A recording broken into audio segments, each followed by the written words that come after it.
聖靈降臨期的意義。教會年曆第三個重要嘅節期係聖靈降臨期 （Pentecost Cycle）。復活日起嘅第50日係聖靈降臨日 （Day of Pentecost），又稱為五旬節。有傳統教會算為復活期最後主日，亦都有傳統教會算為聖靈降臨期嘅開始，係教會嘅生日。紀念聖靈喺當日降臨喺門徒生命，佢哋就被聖靈充滿，說起別國嘅話嚟啦。聖靈降臨日嘅節期顏色為紅色，慶祝救主應許嘅聖靈。當日有舌頭如火焰顯現出嚟，分開落喺使徒各人頭上，充滿佢哋。象徵物包括風、火、鴿子。聖靈降臨節嘅記載可見於特土良同埋優西比烏嘅記載，呢啲都係第3世紀初期嘅文獻。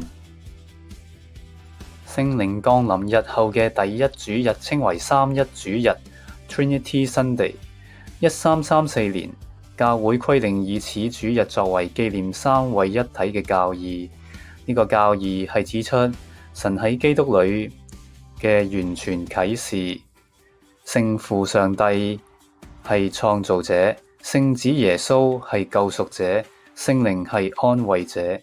三一主日嘅節期顏色為白色，慶祝頌揚嗰位創始成終嘅三一上帝，象徵物有三角。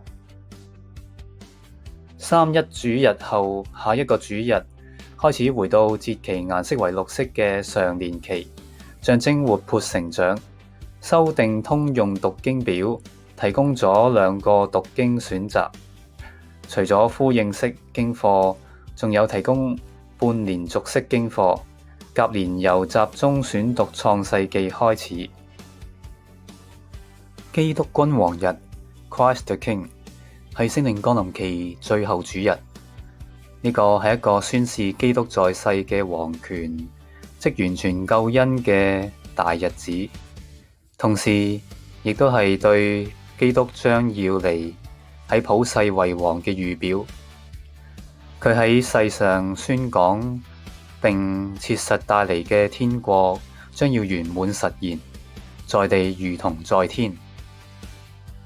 1925年12月11日，教宗庇護11世鑒於世俗放任主義，特別係無神論共產主義嘅影響，加上國內嘅國際戰爭四起，隨藉着紀念尼西亞大公會議1600週年，透過頒布建立基督君王節通諭，宣布釐定每年10月最後主日為耶穌基督君王瞻禮，希望藉此敬禮，人人尊崇基督為王，停止作亂，世人得享和平幸福。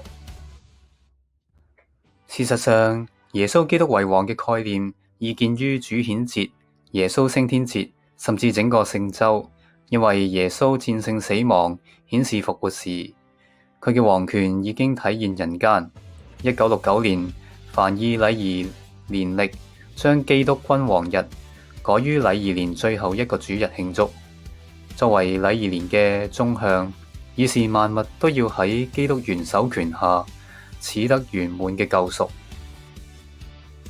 基督君王日嘅顏色為白色，象徵物有皇冠，意義係一方面回顧主耶穌基督嘅登山變像同埋升天嗰種潔白放光嘅景象，另一方面更展望佢將從威榮中再來，施行審判同埋管治。聖靈降臨期嘅神學意義包括立約神學。聖靈降臨後，初期教會持守聖餐禮。聖靈論同埋教會論講論聖靈降臨內住信徒生命，賜予恩賜，給予信徒建立教會。三一神論講論聖父、聖子、聖靈三位一體真神，以及末世論，基督末日再來完全掌王權等。